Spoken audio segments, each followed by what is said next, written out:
Hola, muy buenas tardes a todos. Primero que nada, muchas gracias por acompañarnos en esta hermosa tarde de fin de invierno. Muchas gracias a Janssen nuevamente por el apoyo. Y vamos a hablar del tratamiento en el paciente de alto riesgo. Y básicamente el paciente de alto riesgo yo me imagino que podemos encontrarlo en dos escenarios. El escenario del paciente que debuta con su hipertensión arterial pulmonar como alto riesgo y del paciente que va evolucionando y llega al paciente de alto riesgo, el paciente incidente y el paciente prevalente. ¿Y por qué estos escenarios son diferentes clínicamente? Porque, como se vio en el SERAFIN, los pacientes prevalentes que ya vienen evolucionando tienen, tanto si están con tratamiento activo o el grupo placebo, mejor evolución que los pacientes incidentes. ¿Y esto es por qué? Porque evidentemente hay un sesgo de selección, un sesgo de que los pacientes cuando empiezan con su enfermedad, algunos tienen un genio más agresivo, que tienen más evolución peor, y otros pacientes ya se fueron seleccionando los pacientes, aquellos que tienen más tendencia, son más sobrevivientes. Entonces se comportan levemente diferentes. Entonces, ¿qué es lo que nos plantean las guías cuando hablamos del tratamiento del paciente prevalente que alcanza el alto riesgo? Y nos dicen de considerar una máxima terapia incluyendo un prostanoide parenteral, preferentemente endovenoso. ¿Y por qué es esto? Porque los prostanoides parenterales lo que tienen es, en cuanto miramos una dosis respuesta, tienen un efecto sostenido en el tiempo y que no tiene picos y valles o variaciones de concentración de la droga y de efecto hemodinámico interdosis. Entonces eso se comporta mucho más estable a lo largo del tiempo que prostanoides inhalados u otros prostanoides vía oral. Entonces, cuando en esta charla básicamente lo que vamos a hacer es hablar de todos los prostanoides que son parenterales, epoprostenol e iloprost. Y el primer trabajo, que surge en el año 96, todos lo conocemos, es como un trabajo jalón, marca un hito, donde fue el primer trabajo que mostró reducir, y el único trabajo que mostró reducir mortalidad en hipertensión arterial pulmonar. Pacientes graves en clase funcional 3-4 con una resistencia vascular pulmonar de 16 unidades Woods, aquellos que recibieron tratamiento con epoprostenol tuvieron mejor sobrevida que aquellos que recibieron placebo. ¿Cuál es la limitación que ustedes podemos plantear? Bueno, por eso es un seguimiento de 12 semanas nada más. ¿Qué pasa con la sustentabilidad de este tratamiento a lo largo del tiempo? Y estos trabajos del 2002, uno en Circulation y otro en JACC, nos muestran que a lo largo del tiempo, uno en 3 años de seguimiento y otro 10 años de seguimiento, se sostiene una sobrevida más importante, mejor que los pacientes que recibían controles históricos. Si bien estos trabajos son observacionales, no tienen un grupo control, los controles históricos para el momento mostraban que se esperaba mayor mortalidad de la que se observó. Otra cosa importante que tenemos que tener en cuenta, y que esto lo hemos visto en la práctica, es la respuesta al tratamiento. La mejor sobrevida en aquellos pacientes que son respondedores y que ven una mejoría en su clase funcional, versus aquellos pacientes que, a pesar de que les ponemos triple terapia y están en máximo tratamiento, no podemos hacerlos cambiar de su clase funcional, no podemos torcer su historia. Y que los pacientes que siguen en clase funcional 3-4, a pesar de un tratamiento intensivo, el pronóstico sigue siendo malo. Entonces, la mejoría clínica es fundamental a la hora de ver el pronóstico de nuestros pacientes. ¿Cuál es la experiencia con treprostinil en este escenario? Un trabajo que randomizó casi 500 pacientes, un poquito menos de 500 pacientes, la mayoría mujeres, pacientes todos en clase funcional 3-4, casi todos en clase funcional 3, que caminaban 326 metros, recibieron treprostinil subcutáneo o placebo. ¿Y qué es lo que se vio? Una respuesta hemodinámica muy parecida a la que se veía con epoprostenol, que no fue tan marcada en cuanto a la reducción de la resistencia vascular pulmonar, ¿Por qué? Porque este trabajo se limitó la dosis máxima a 22 nanogramos kilo minuto. Es como que se tituló hasta ese nivel. Y nosotros sabemos en la práctica que hemos titulado pacientes a dosis muchísimo más altas de treprostinil y que, como vamos a ver más adelante, cuanto más altas sean las dosis a las que lleguemos, mayor es el efecto terapéutico y mayor es la sobrevida de los pacientes. ¿Qué pasó en cuanto al test de marcha? Hubo un aumento los pacientes que tuvieron tratamiento activo tuvieron mejoría en el test de la marcha, pero no fue muy significativo.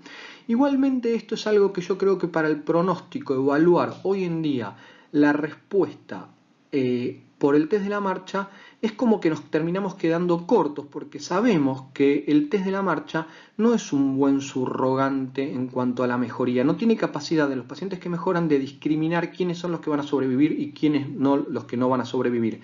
Sí, el cambio en la clase funcional y también la disminución de la resistencia vascular pulmonar. ¿Qué pasa en cuanto a la sustentabilidad en el tiempo? Bueno, se ve lo mismo que habíamos hablado para epoprostenol. La sobrevida de estos pacientes en un seguimiento a 4 años y medio fue mayor que la sobrevida de los controles esperados. Entonces también, tanto uno como la otro parecen mejorar la clase funcional, reducir la resistencia vascular pulmonar, aumentar el índice cardíaco y una mejoría superior a los controles históricos. ¿Qué pasa en cuanto al paciente incidente? El paciente que debuta con su hipertensión pulmonar ya en una condición de alto riesgo.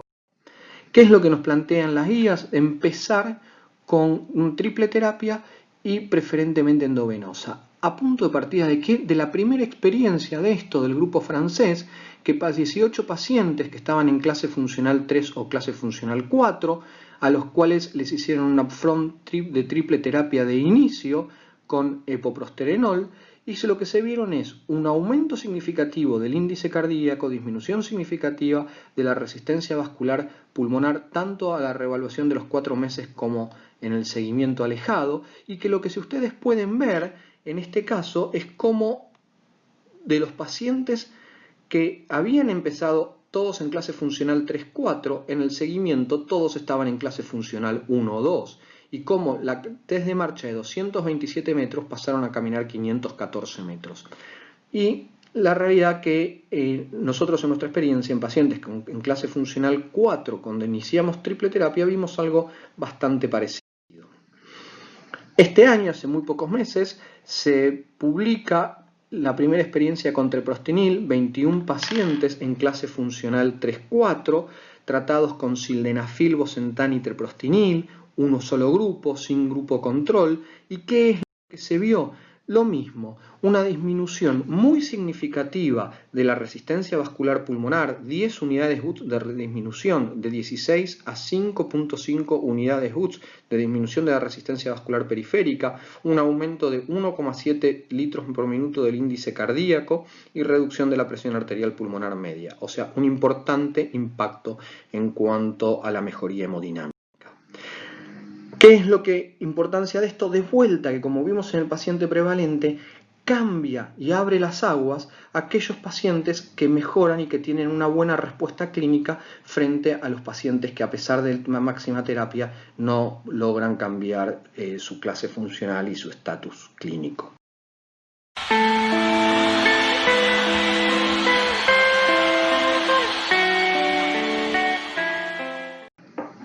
Se despertaron. Bueno, escalera al cielo. Esta escalera al cielo nos cuenta que, a pesar de todo esto, muchos de los pacientes que fallecen sin el tratamiento, sin alcanzar una tercera línea de tratamiento. 35% de los pacientes se mueren con monoterapia, 41% de los pacientes se mueren con 2 drogas y 17% de los pacientes con 3 drogas. Entonces, algo nos está limitando en nuestra cuestión actitudinal, no es por no saberlo, sino por cómo nos posicionamos frente al uso de estos fármacos, que no llegamos a escalar el tratamiento en forma completa. Entonces yo creo que eso tiene que ver con algo más de actitud y de convicción médica. ¿Y cómo lo siento yo?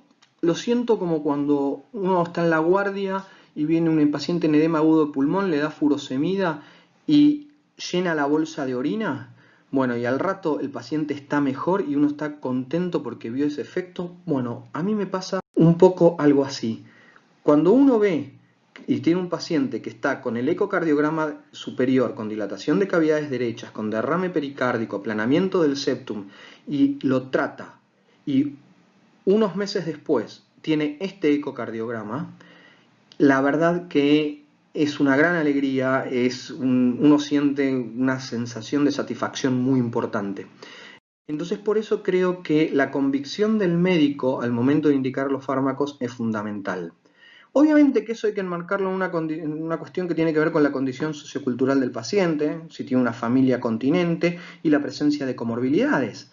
Si yo no tengo un paciente con las habilidades y los recursos para poder tener un catéter o una bomba de infusión, no puedo pensar en un tratamiento con un prostanoide parenteral. Si no tiene contención familiar, probablemente tampoco, y si tiene muchas comorbilidades, probablemente no sea el paciente que más se beneficie. Fijémonos cómo la presencia de comorbilidades, sobre todo diabetes o el enfisema, altera la evolución de estos pacientes, y seguramente los pacientes que más comorbilidades tengan van a ser aquellos que menos respuesta y menos beneficio obtengan de estos tratamientos. No es lo mismo una mujer de edad media joven con una hipertensión pulmonar idiopática que un hombre adulto de 70 años con hipertensión, diabetes, antecedentes de enfermedad coronaria y que tiene un fenotipo de hipertensión arterial pulmonar del grupo 1, pero que tiene un montón de otros antecedentes. Obviamente uno esperaría a prima facie que la respuesta en la primer paciente más joven y sin comorbilidades sea mucho más categórica. Entonces también viene el tema que hace a la selección del paciente. Y esto es muy importante explicarle al paciente cuáles son los riesgos y beneficios de la patología, evacuar dudas, mostrarle equipamiento con el cual se va a tener que familiarizar, contactarlo con otros pacientes para que les cuenten sus experiencias. Creo que eso es muy importante y nos ayuda a allanar el camino hacia poder usar un tratamiento que personalmente creo que es muy efectivo. Hola. Hola, me llamo Julia. ¿Cómo estás? Bien. ¿Me autorizás a que te grabe para que vos me cuentes acerca de tu relación con la bomba de infusión de copresterol? Sí, autorizo. Bueno. ¿Hace cuánto tenés la bomba? Hace 8 o 9 meses más o menos. ¿Cómo estabas cuando te pusimos la bomba? Bastante mal, muy mal, digamos. Estaba, digamos, para el otro lado, por decirlo así, estaba muy mal. Y bueno, la bomba fue mi salvación. ¿Y cómo estás ahora? Ahora estoy re bien, súper bien. ¿Qué haces de tu vida? Hago gimnasia, camino, hago las cosas de mi casa, le baño a mi hija, juego con mi hija, por supuesto. ¿Cuántas cuadras caminas? Bastantes cuadras, 5 o 10 a veces, más. ¿Te fatigás? No, no te fatigo como eso. Bien. ¿Cómo es tu relación con vivir con un catéter y con una bomba? La verdad fue algo, primero me asustó, pero la verdad ahora súper bien. Me baño tranquilamente, duermo lo más bien, no me preocupo por nada. Porque la bomba me avisa si falta la medicación, por supuesto, ¿no? Pero siempre de 10, fantástica. ¿Qué sentiste cuando te dije que te íbamos a poner una bomba? Tuve miedo al principio porque no sabía, la primera vez que me pasaba, la verdad. Pero después cuando me explicaron el proceso, lo acepté muy bien y me ayudó muchísimo. Y no sentí tampoco dolor ni molestia ni nada. Bueno, muchas gracias. Nada. Creo que dice más de lo que pueda decir yo. Y creo que cuando no ponemos la bomba es por nuestros propios miedos. Y creo que el mayor miedo desde el punto de vista clínico es el miedo a las infecciones.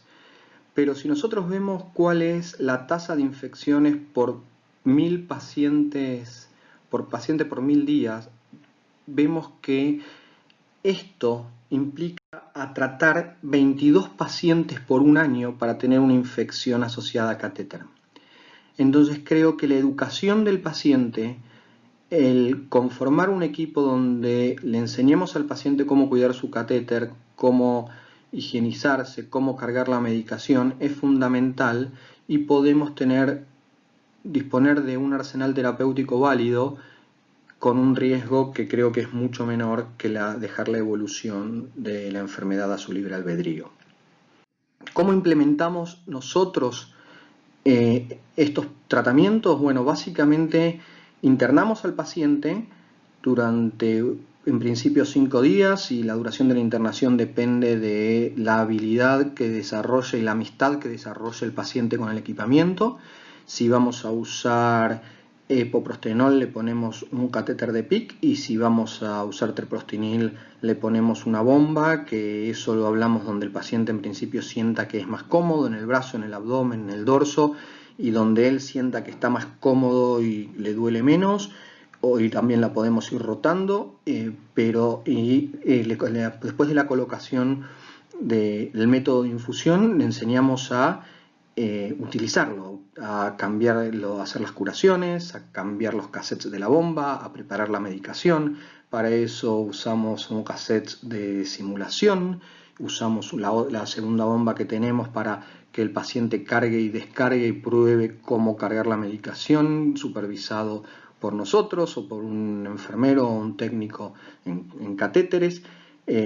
Le enseñamos a hacer las curaciones con un muñeco del centro de simulación para que el paciente aprenda a curarse y hacer cómo poner el Tegaderm, y que se familiarice sin tener que hacerlo solo en la casa. Entonces eso nos resulta de mucha ayuda, y cuando el paciente se siente cómodo, el paciente ahí recién se va de alta. Le enseñamos a usar la bomba, a cómo programarla, cómo subirla, cómo bajarla, qué eventualidades pueden ocurrir, y que el paciente tiene que estar familiarizado y cómodo al momento de la alta. Le enseñamos a cuidar y prevenir las infecciones. Para eso tenemos todo un folleto donde el paciente puede encontrar paso a paso cómo preparar la medicación y cómo hacerse las curaciones, cómo preparar y limpiar los catéteres, cómo cambiarlos. Tiene absolutamente todo escrito, tiene nuestros números de teléfono, tiene nuestros contactos. No es posible poner una bomba y que el paciente no tenga un acceso fácil a nosotros. Eso es fundamental. Obviamente esto implica un compromiso de parte del médico y implica una responsabilidad. ¿Cuál es la pregunta que siempre surge? Bueno, ¿cuál es la dosis y la titulación en esto? Y estos trabajos me parecen muy interesantes porque lo que muestran es que los pacientes que recibieron las dosis más altas fueron los que tuvieron las mejores sobrevidas. Entonces, no ser tímidos con la titulación o ser tímidos con la dosis. O sea, si nuestro paciente tolera la medicación y podemos ir subiendo la dosis de medicación, tal vez lentamente, para no encontrarnos rápidamente con efectos adversos que hagan que el paciente se enemiste con la droga. Si el paciente siente que mejora y que no tiene efectos adversos, el paciente se amiga con la medicación. Si nos encontramos que el paciente tiene efectos adversos y no siente que tiene una mejoría importante, la realidad es que el paciente le va a costar mucho aceptar convivir con una bomba. ¿Y cuál es la velocidad de titulación? Este trabajo es muy interesante porque vio que los pacientes que se titularon rápido les fue mucho mejor que aquellos pacientes que se titularon lento. ¿Y qué es titularse rápido? Alcanzar 20 nanogramos kilo minuto a los 3 meses y más de 45 nanogramos kilo minuto de epoprostenol al año. Obviamente que esto tiene sesgos. ¿Por qué? Porque los pacientes que no se titularon rápido tal vez no se titularon porque no toleraron la medicación, porque tuvieron efectos adversos. Entonces, obviamente hay un sesgo. No quiere decir que si nosotros titulamos rápido el paciente le va a ir mejor, pero quiere decir que los pacientes a los cuales les logramos dar más dosis y la logramos hacer en forma más rápida, esos pacientes se van a beneficiar. El seguimiento es fundamental, como les dije antes, estar en contacto continuo con el paciente, que tengan acceso a nosotros, que nos puedan hacer preguntas, evacuar sus dudas en el día a día. Una vez que se van de alta no termina, ahí empieza un camino de acompañar al paciente, y a todo momento, a toda hora. Y bueno, esto es parte de trabajar en el equipo con todo el grupo de hipertensión pulmonar y que poder darle contención al paciente para llevar adelante todo esto. Nuestra experiencia, estos son un poco el resumen de nuestros pacientes en los cuales hemos tratado. Fíjense, pacientes en clase funcional 3, pacientes en clase funcional 4 y pacientes en shock.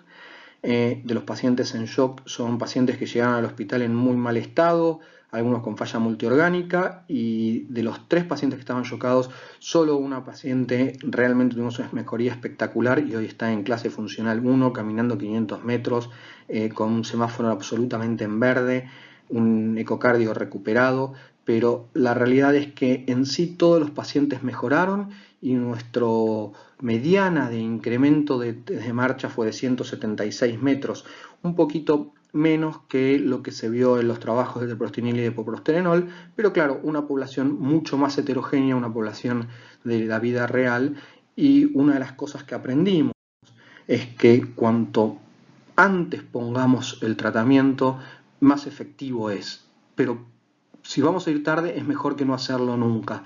Y esto es un poco lo mismo que se desprende de este trabajo, que ve que los pacientes en los cuales se puso epoprostenol de urgencia tuvieron peor sobrevida y peor pronóstico que aquellos que se los puso en forma electiva.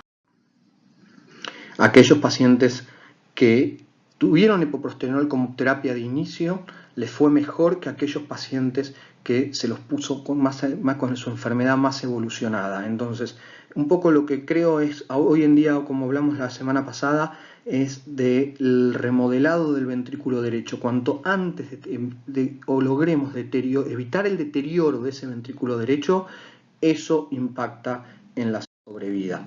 Entonces, como conclusiones, no le temamos a nuestro mejor tratamiento. La aceptación por parte del paciente creo que depende de nuestra convicción, y las complicaciones del tratamiento son en general más manejables que las complicaciones de la enfermedad. Así que, como corolario, creo que hay algunos pasos en el uso de estas drogas, y es la convicción médica, la correcta selección del paciente, que el paciente acepte su tratamiento, implementarlo, educarlo y seguirlo.